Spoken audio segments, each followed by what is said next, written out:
بسم اللہ الرحمن الرحیم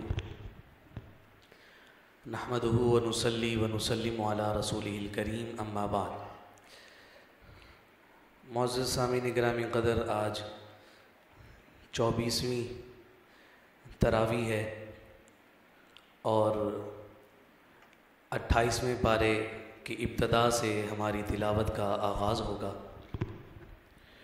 انشاءاللہ العزیز ختم قرآن 27 رمضان المبارک کو ہوگا، اور اس سال انشاءاللہ بروز ہفتے کا روزہ ہوگا 26واں، اور جو رات ہوگی وہ 27ویں کی شب ہوگی انشاءاللہ۔ تو ختم قرآن کی بابرکت اور مقدس تقریب منعقد ہوگی اللہ کے فضل، اس کی توفیق سے۔ جو سلسلہ ہم نے یکم رمضان کو شروع کیا، اب وہ اختتام کی جانب بڑی تیزی کے ساتھ بڑھ رہا ہے، اور بہت ہی سرعت اور روانی کے ساتھ اس دفعہ رمضان ہم سے رخصت ہو رہا ہے۔ اللہ تعالیٰ ان دنوں کی برکتیں ہمارا مقدر فرمائے، اور یہ ماہ صیام ہمیں زندگی میں صحت، سلامتی، عافیت کے ساتھ بار بار عطا فرمائے۔ تلاوت کا آغاز سورہ مجادلہ سے ہے۔ مجادلہ کا معنی ہوتا ہے جھگڑنا، جیسے ہم کہتے ہیں جنگ و جدال، تو جدال اسی لفظ سے ہے، جیم دال لام سے، اور مجادلہ بھی اسی سے بنا ہے۔ حضور علیہ الصلوۃ والسلام کی ایک صحابیاں ہیں، حضرت خولہ بنت ثعلبہ۔ ان کے شوہر نامدار جناب اوس بن صامت رضی اللہ تعالیٰ عنہ نے ان کے ساتھ زہار کا معاملہ فرما دیا تھا۔ زہار یہ ہے کہ کوئی مرد اپنی بیوی کو اس طرح سے کہے کہ تو مجھ پر ویسے ہی حرام ہے جس طرح سے میری ماں مجھ پر حرام ہے، تو اسے زمانہ جاہلیت میں طلاق کے حکم میں لیا جاتا تھا، اور شریعت اسلامیہ نے اسے زہار کا نام دیا چند قیودات کے ساتھ۔ ان کے چھوٹے چھوٹے بچے تھے جناب خولہ بنت ثعلبہ کے، تو وہ حضور علیہ الصلوۃ والسلام کی خدمت میں حاضر ہو گئیں، رونا دھونا کر رہی تھیں اور اپنے غم کا اظہار کر رہی تھیں۔ آواز بار بار اونچی ہو جاتی تھی، ایسے لگتا تھا کہ جیسے حضور سے جھگڑ رہی ہوں، تو اس سورہ کا نام ہی مجادلہ کر دیا گیا، اور اس پر پھر زہار کے احکامات کو نازل کیا گیا کہ اگر کوئی اس طرح کا امر سر انجام دے دیتا ہے، اپنی زبان سے کوئی ایسے کلمات ادا کر دیتا ہے، اپنی بیوی کے بارے میں یہ کہہ دے کہ تم مجھ پر ویسے ہی حرام ہو جس طرح سے میری ماں مجھ پر حرام ہے، تو پھر اس کا کفارہ بیان کیا گیا کہ اگر کوئی ایسے کلمات کہتا ہے تو پھر اسے یہ چاہیے کہ کفارہ ادا کر کے اپنی بیوی کے ساتھ رجوع کر لے۔ اب کفارہ کیا تھا؟ کفارہ یہ ہے کہ وہ مرد ایک غلام کو آزاد کرے۔ اگر غلام آزاد کرنے کی اس میں استطاعت اور طاقت نہیں ہے تو پھر وہ 2 ماہ تک یعنی 60 روزے مستقل پے در پے رکھے۔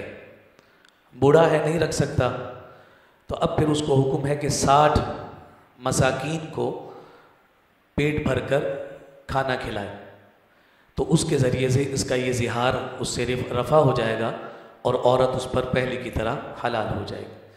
تو یہ احکام چونکہ پہلے رکوع کے اندر بیان ہوئے ہیں، اور یہ جھگڑے کی کیفیت تھی، اس وجہ سے اس کا نام سورہ مجادلہ ہوا، اور زہار کے احکامات بیان کیے گئے۔ پھر اس کے بعد کچھ آداب ذکر کیے گئے۔ وہ آداب کیا ہیں؟ مجلس کے آداب۔ احادیث کریمہ میں جو مجالس کے آداب ذکر کیے گئے، اس میں ایک ادب یہ بیان ہوا ہے کہ تم میں سے جب 3 افراد کسی مقام پر بیٹھے ہوں تو ان میں سے 2 کو اجازت نہیں ہے کہ ایک دوسرے کے کان میں سرگوشی کریں، کہ اس سے تیسرے کے دل میں برائی پیدا ہو سکتی ہے، گمان پیدا ہو سکتا ہے کہ شاید یہ مجھ پر اعتماد نہیں کرتے، مجھ پر اعتبار نہیں کرتے، کہ مجھ سے بات چھپا رہے ہیں، یا اس کے ذہن میں یہ خیال آ سکتا ہے کہ یہ ایک دوسرے کے کان میں میرے خلاف کوئی بات کر رہے ہیں۔ تو فرمایا کہ جب مجلس میں بیٹھے ہوئے ہو تو اس مجلس میں ایک دوسرے کے کان میں سرگوشی نہ کرو۔ یہ ادب احادیث سے مستدل ہے۔ لیکن ان آیات میں اللہ رب العزت نے یہود کی عادت کو ذکر فرمایا ہے، اور ان یہودیوں کی عادت کو نہ صرف اختیار کرنے سے منع کیا بلکہ ان کی اس عادت کی مذمت کی گئی۔ اور وہ کیا کیا کرتے تھے؟ صرف مسلمانوں کو پریشان کرنے کے لیے آپس میں کانا پھونسی کیا کرتے تھے کہ یہ ہماری جانب دیکھیں گے کہ ہم ایک دوسرے سے کان میں بات کر رہے ہیں تو ان کو تجسس پیدا ہوگا کہ پتہ نہیں یہ ہمارے بارے میں جو ہے کیا پلاننگ کر رہے ہیں۔ تو فرمایا کہ یہودیوں کی اس عادت کی مذمت کی گئی، اور ساتھ وہ آقا کائنات صلی اللہ علیہ وسلم کو جب پکارا کرتے اور حضور کو سلام کرتے تو حضور کو سلام کیا کرتے تھے السلام علیک یا ابا القاسم۔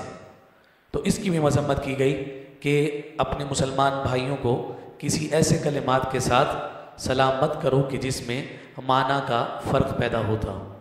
تو جو سلام تحیت ہے اس کے کلمات احادیث میں مذکور ہیں، السلام علیکم ورحمۃ اللہ، اور اسی انداز میں ہمیں سلام کرنا چاہیے۔ پھر اس کے بعد وہ خفیہ مشورے یا کوئی ایسی خاص بات کہ جس کے ذریعے سے باہمی کسی اتحاد کا پیغام دیا جانا ہوتا ہے، تو اس کی رخصت بھی دی گئی استثنائی طور پر کہ کچھ مجالس میں اگر ایسا کوئی امر سر انجام دیا بھی جائے اور وہ کوئی صاحب منصب اختیار کر رہا ہو تو وہ کسی حکمت کے تقاضے کے تحت ہوگا، تو اس لیے اس پر یہ شریعت کے جو سرگوشی کے احکام ہیں اس طرح سے اپلائی نہیں ہوتے۔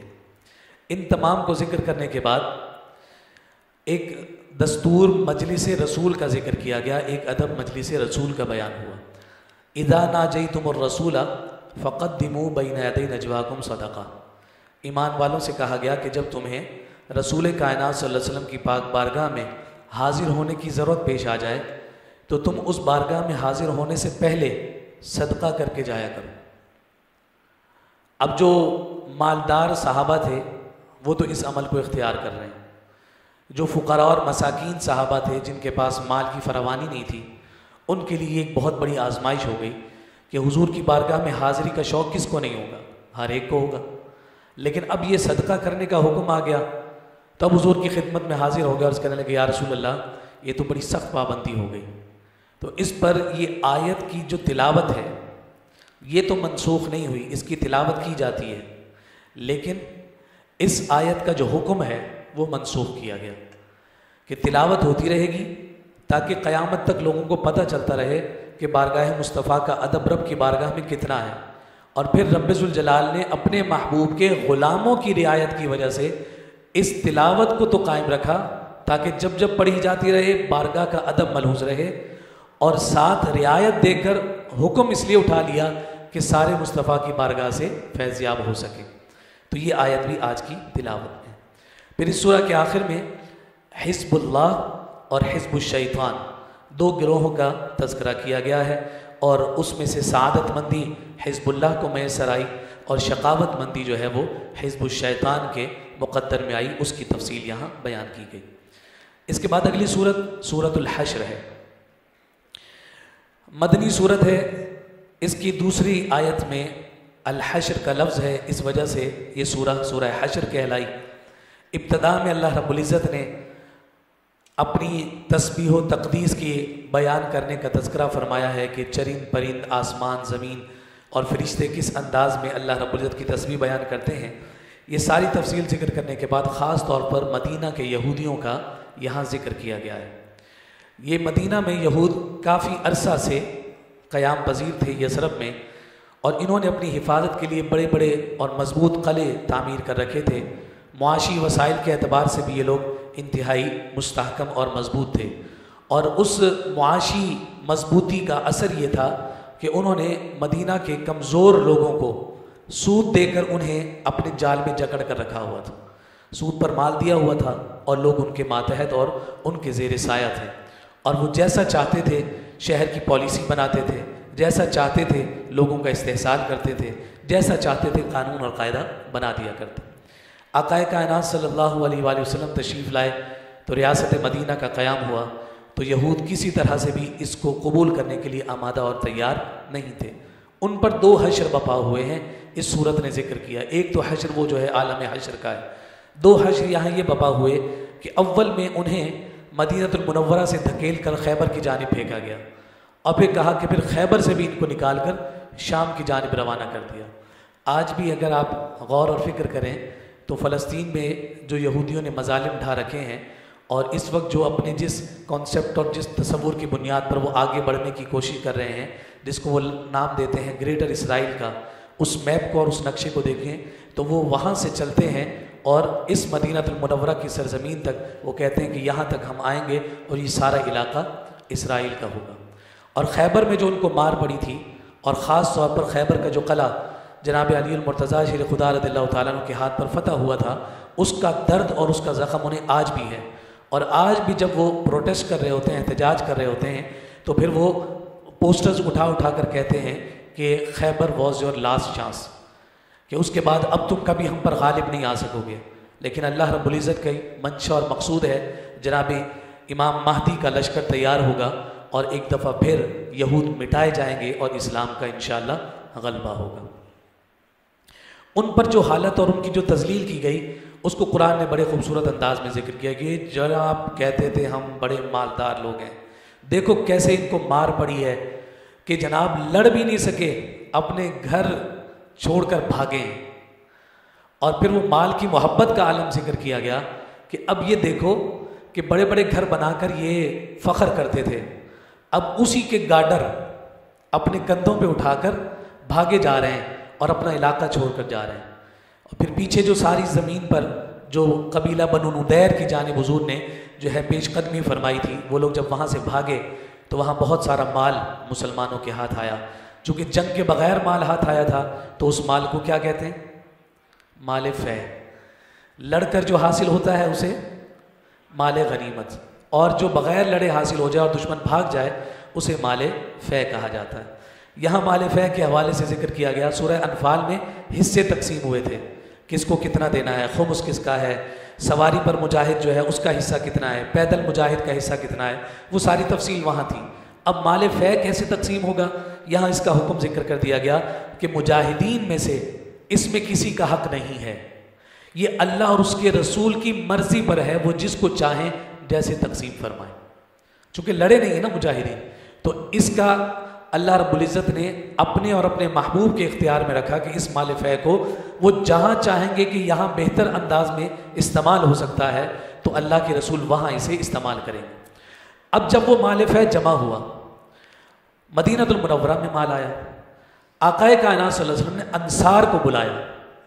انصار وہ کہ جو مدینہ میں پہلے سے مستحکم تھے، اور مہاجرین وہ کہ جو حضور کے ساتھ آئے تھے اور سب کچھ چھوڑ کر آئے تھے۔ آقا کائنات صلی اللہ علیہ وسلم نے ان سے دریافت کیا کہ یہ میری خواہش یہ ہے کہ مال کو تقسیم کیا جائے، کیا ایسا ہو سکتا ہے کہ یہ مال مہاجرین میں زیادہ بانٹ دیا جائے کہ وہ مستحکم ہو جائیں؟ تو ایک انصار نے بھی اعتراض نہیں کیا، کہا یا رسول اللہ آپ کو اختیار ہے، آپ ہمیں نہیں دینا چاہیں کوئی اعتراض نہیں کریں گے، ہمارے مہاجرین بھائیوں کو ملے گا گویا کہ ہمیں بھی ملا ہے۔ یہ ان کے ایثار کا تذکرہ یہاں پر بیان ہوا۔ جب مواخات قائم فرمائی تھی، اگر ایک باغ تھا تو درمیان میں سے نصف کر کے مہاجر بھائی کو دے دیا گیا تھا۔ ڈبل سٹوری گھر تھا تو انصار بھائی نیچے رہ گیا اور اپنے دوسرے مہاجر بھائی کو اوپر والا حصہ اس کی ملکیت میں دے دیا۔ یعنی یہ ایثار انصار صحابہ نے دکھایا تھا۔ پھر اس کے یہاں ایک آیت ہے، بڑی زبردست آیت ہے، وَيُؤْثِرُونَ عَلَىٰ أَنفُسِهِمْ وَلَوْ كَانَ بِهِمْ خَصَاصَةٌ، فرمایا وہ اپنی جانوں پر دوسروں کو ترجیح دیتے ہیں۔ وَيُؤْثِرُونَ عَلَىٰ أَنفُسِهِمْ وَلَوْ كَانَ بِهِمْ خَصَاصَةٌ، اگرچہ انہیں خود بہت ضرورت ہوتی ہے، اس کے باوجود وہ اپنی جان پر کیا کرتے ہیں؟ اوروں کو ترجیح دیتے ہیں۔ یہ آیت کیسے نازل ہوئی؟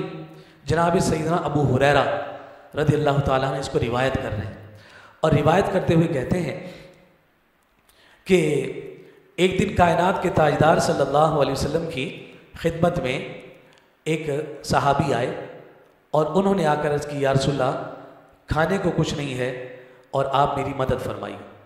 آقا کائنات صلی اللہ علیہ وسلم نے گھر پیغام بھیجا، ازواج مطہرات کے گھر میں بھی کچھ نہیں تھا۔ حضور علیہ الصلوۃ والسلام نے باہر آ کر دوبارہ اعلان فرمایا اور صحابہ سے کہا کہ کوئی ہے جو اس بھائی کو اپنا آج مہمان بنائے؟ تو اللہ رب العزت اسے اپنی خوشنودی کی بشارت عطا فرمائے۔ تو جناب ابو ہریرہ رضی اللہ تعالیٰ عنہ کہتے ہیں کہ ایک صحابی اٹھے اور انہوں نے عرض کی یا رسول اللہ میں انہیں مہمان بناتا ہوں۔ مہمان بنا کر گھر لے گئے، بیوی سے پوچھا کھانے کو کچھ ہے؟ تو کہا کہ صرف بچوں کا پڑا ہے، ہمارے لیے بھی کھانے کو کچھ نہیں ہے۔ اس پر انہوں نے جواب میں کہا کہ ایسا کرو، بچوں کو بہلا پھسلا کر سلا دو، کھانا تیار کرو، دسترخوان لگا کر چراغ بجھا دینا۔ اپنے مہمان کو کھلایا۔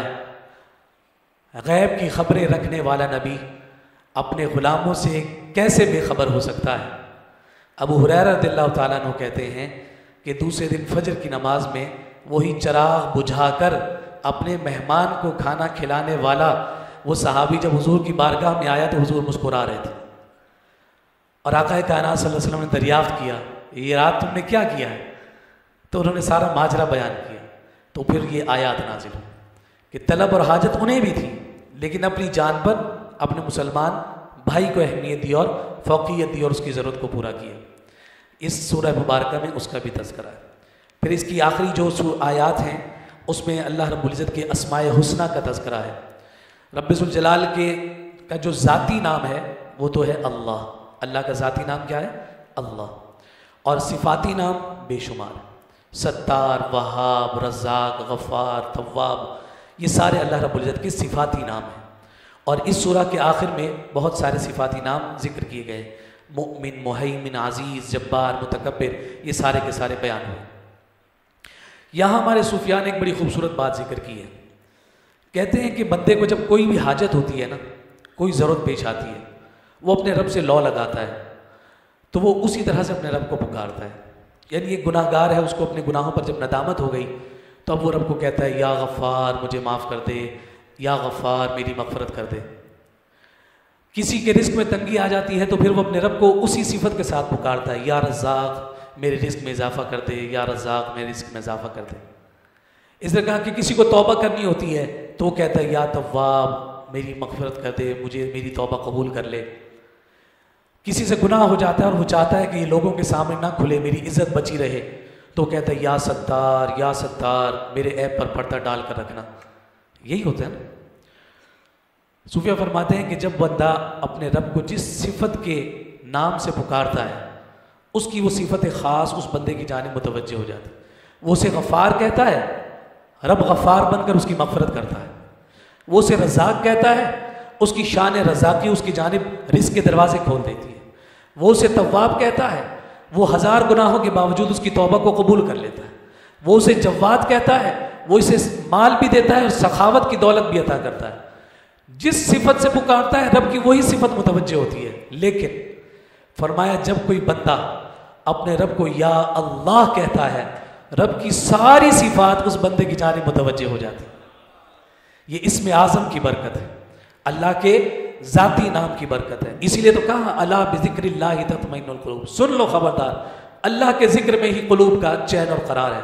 آپ لاکھ دنیا میں پھنسے ہوئے ہوں، آپ کبھی آنکھیں بند کر کے سر جھکا کر تھوڑی دیر کے لیے اپنی زبان پر اللہ کے نام کو جاری کریں، رب دل کی ساری کدورتوں کو دور فرما کر وہ سکون عطا کرے گا، دنیا کی ساری دولت لگا کر بھی وہ سکون حاصل نہیں ہو سکتا۔ یہ اسماء باری تعالیٰ ہے۔ یہ ان اسماء کے حوالے سے یہ بات بھی ذکر کی گئی کہ حضور علیہ السلام کی بھی عادت تھی، آقا کائنات صلی اللہ علیہ وسلم کبھی ستار فرماتے، کبھی غفار فرماتے، کبھی رزاق کہتے، جو صفت حضور کے پسند آتی حضور اس سے پکارا کرتے۔ تو دشمن جو ہے وہ کہتے ایک طرف تو کہتے ہیں کہ اللہ ایک ہے ایک ہے، کبھی یہ ستار کو پکارتے ہیں، کبھی غفار کو پکارتے ہیں، کبھی رزاق کو پکارتے ہیں۔ تو رب ذوالجلال نے فرمایا وَلِلَّهِ الْأَسْمَاءُ الْحُسْنَى فَادْعُوهُ بِهَا، فرمایا اللہ کے سارے نام خوبصورت ہیں، جس نام سے اسے پکارو، جس نام سے پکارو گے وہ رب تمہاری جانب متوجہ ہو جاتا ہے۔ توجہ تو ویسے ہی اس کی اپنے بندوں کی جانب ہے، لیکن وہ توجہات خاص اپنی رحمت کے ساتھ منتقل فرماتا ہے، جیسے رات کے آخری شب میں رب ذوالجلال، آخری پہر میں رات کے رب ذوالجلال اپنے بندوں کی جانب توجہ کرتا ہے، اور ساتھ ہاتف غیب سے صدا دی جاتی ہے کوئی مانگنے والا اس کو دے دیا جائے۔ اس کے بعد اگلی جو صورت ہے وہ سورہ ممتحنہ ہے۔ حضرت حاتب بن ابی بلتعہ حضور کے صحابی ہیں، آقا کائنات صلی اللہ علیہ وسلم جب فتح مکہ کے لیے پلاننگ ترتیب دے رہے تھے، حاتب بن ابی بلتع رضی اللہ تعالیٰ عنہ کا جو اہل خانہ تھا، گھر والے افراد تھے، وہ وہیں مکہ میں تھے۔ تو جب حضور نے ارادہ فرمایا کہ ہم مکہ فتح کرنے جا رہے ہیں، تو خیال تو یہی ہے کہ جناب بہت بڑی جنگ ہونے والی ہے۔ تو حاتب بن ابی بلتع کے ذہن میں خیال آیا کہ میں ایسا کرتا ہوں کہ یہ خبر مکہ کے لوگوں تک پہنچا دیتا ہوں، تو وہ خیر خواہی کے نتیجے میں میرے بچوں کو نقصان نہیں پہنچائیں گے، میرے کنبے کو نقصان نہیں پہنچائیں گے۔ تو انہوں نے خاموشی کے ساتھ ایک قاصد کو یہ بات بتا کر مکہ کی جانب روانہ کر دیا، اور جب مکہ کی جانب روانہ کیا تو ادھر سے آیات اتر گئیں کہ آپ کا یہ راز مکہ پہنچنے والا ہے۔ تو اللہ کے رسول صلی اللہ علیہ وسلم نے صحابہ کو روانہ کیا کہ اس طرح کا فرد ہے، اس طرح سے جا رہا ہے، اسے اس مقام پر وہ تمہیں ملے گا، وہ تمہیں منع کرے گا کہ جناب میرے پاس کوئی چٹھی نہیں ہے، پھر اس کا جو پانی کا مشکیزہ ہوگا تمہیں اس کو کھولنا ہے، تمہیں اس کے اندر سے ملے گا۔ اور یہی ہوا، جب حضرت حاتب بن ابی بلتع کو یہ اطلاع پہنچی تو آپ انتہائی نادم اور شرمسار ہوئے۔ آپ کا یہ پیغام پہنچانا کسی نفاق کی وجہ سے نہیں تھا، کسی منافقت کی وجہ سے یا دل کی کدورت کی وجہ سے نہیں تھا، بس وہ صرف ایک گھر کی محبت اور اولاد کی محبت غالب آ گئی کہ اس وجہ سے اور اس سبب سے میرے بچے محفوظ رہیں گے، تو یہ عمل کر بیٹھے۔ لیکن آقا کائنات صلی اللہ علیہ وسلم نے جب ان کے سامنے اس بات کو رکھا تو آپ انتہائی نادم ہوئے اور آپ نے سچی توبہ فرمائی، اور پھر جو سچی توبہ کرنے والے ہیں رب پھر ان کے تذکرے بھی زندہ رکھتا ہے۔ یہ سورہ ممتحنہ کا شان نزول یہی صورت بتاتی ہے کہ حاتب بن ابی بلتع کو اللہ رب العزت نے ایسی کامل معافی عطا فرمائی کہ اب ان کا تذکرہ قرآن میں زندہ اور جاوید ہو گیا۔ اس کے بعد خونی رشتے اور وطن کے جو رشتے ہیں ان کا اشارہ کیا گیا، اسی وجہ سے تو حضرت حاتب بن ابی بلتع سے یہ معاملہ پیش آیا تھا۔ یہ ساری تفصیل ذکر کرنے کے بعد آخری جو اس کی آیات ہیں وہ خواتین کے بارے میں کچھ رہنمائی کے حوالے سے ہیں کہ جو ایمان قبول کرنے کے بعد ہجرت کر کے مدینہ منورہ آ گئی تھی۔ صلح حدیبیہ میں ایک شک اور کلوز یہ تھا کہ جب ہم میں سے کوئی ایمان لا کر آپ کے پاس جائے گا تو آپ اسے واپس بھیجیں گے، لیکن آپ کا کوئی بندہ آ جائے گا تو ہم واپس نہیں کریں گے۔ جب یہ خواتین آئیں نا تو انہوں نے پیچھے سے پیغام بھیجا کہ ہمارا معاہدہ ہوا ہے، تو حضور نے فرمایا صرف مردوں کا معاہدہ ہوا ہے کہ مرد اگر کوئی آئے گا تو ہم واپس نہیں کریں گے، لیکن جب کوئی خاتون ایمان لا کر ہمارے پاس آ جائے گی پھر اب وہ ہماری عزت ہے، واپس نہیں کریں گے۔ دیکھ رہے ہیں عورت کا مقام، سمجھنے کی ذرا کوشش کیجئے گا۔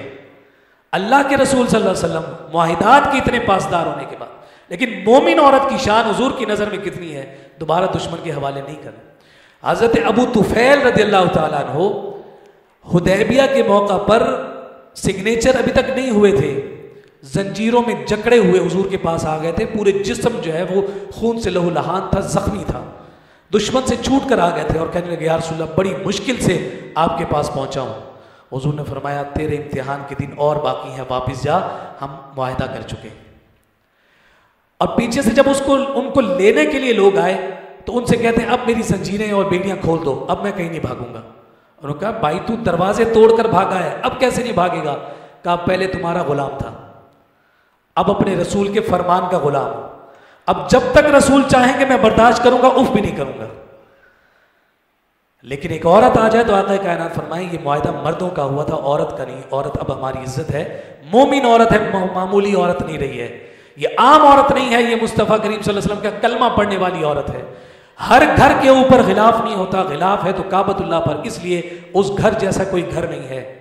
اور عورتیں بھی دنیا میں پھرتی ہیں لیکن حجاب صرف مسلمان عورت لیتی ہے، اس لیے کہ یہ عورت اور کوئی نہیں ہے، یہ مصطفیٰ کی امت کی عورت ہے کہ جسے مصطفیٰ نے یہ مقام اور رفعت عطا فرمائی۔ غور اور فکر کرنا چاہیے۔ اگلی سورت سورہ صف، یہ صف اور وہ صافات، دونوں میں صف کا ہی تذکرہ ہے۔ جہاں وہاں 3 اعتبارات کیے گئے تھے یہاں پر بھی یہی 3 اعتبارات، یا تو فرشتے یا مجاہدین یا مومنین، اور یہاں پر راج قول مجاہدین کا لیا گیا چونکہ جہاد کے احکام اس سورہ مبارکہ میں موجود ہیں۔ آقا کائنات صلی اللہ علیہ وسلم کا آسمان پر اسم گرامی کیا تھا؟ احمد، وہ اس سورہ میں ہے۔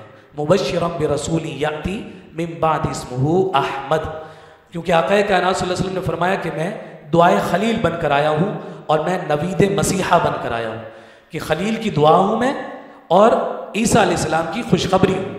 تو یہ خوشخبری تھی کہ جو جناب عیسیٰ اپنی قوم کو دیا کرتے تھے کہ میں اپنے بعد ایک ایسے رسول کی تمہیں بشارت دے رہا ہوں کہ جس کا نام کیا ہوگا؟ احمد ہوگا. تو بشارتوں کو انہوں نے پس سے پش ڈالا. اس ساری بات کو ذکر کیا گیا. اگلی صورت سورہ جمعہ ہے. جمعہ کی فرضیت کو یہاں بیان کیا گیا. پھر اس کے بعد سورۃ المنافقون ہے.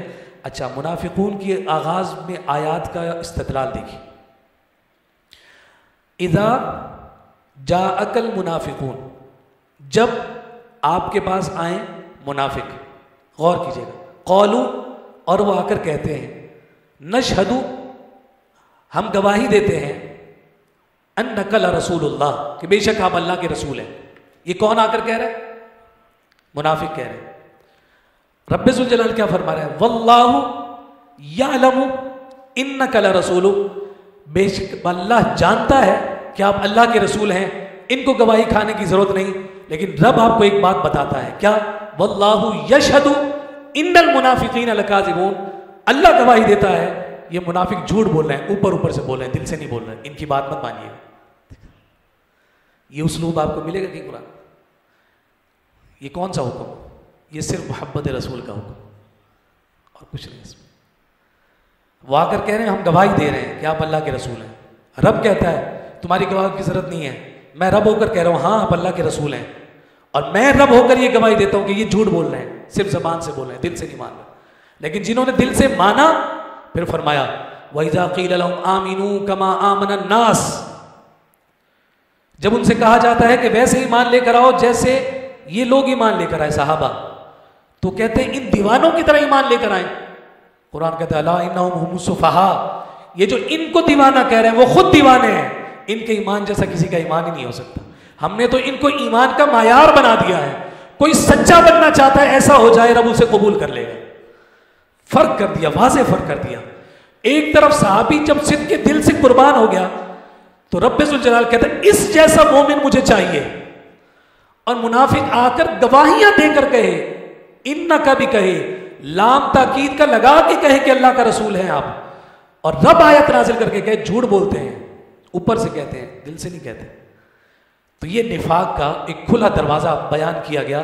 فرمایا محبوب ان کی بات ماننے کی قطعاً آپ کو حاجت اور ضرورت نہیں ہے. ان کے منافقوں کے حوالے سے ان کی کچھ علامات ذکر کی گئی. بڑے میٹھے ہوتے ہیں، جھوٹ ایسے بولتے ہیں کہ جس طرح سے جناب سچائی پر جو ہے اعتبار اٹھ جاتا ہے. مسلمانوں کے لیے ان کا بغض اور عناد کبھی ختم نہیں ہو سکتا، اور ان کا ظاہر اور ان کا باطن کبھی ایک نہیں ہوتا. وہ ظاہر میں کچھ ہیں اور باطن میں کچھ ہیں.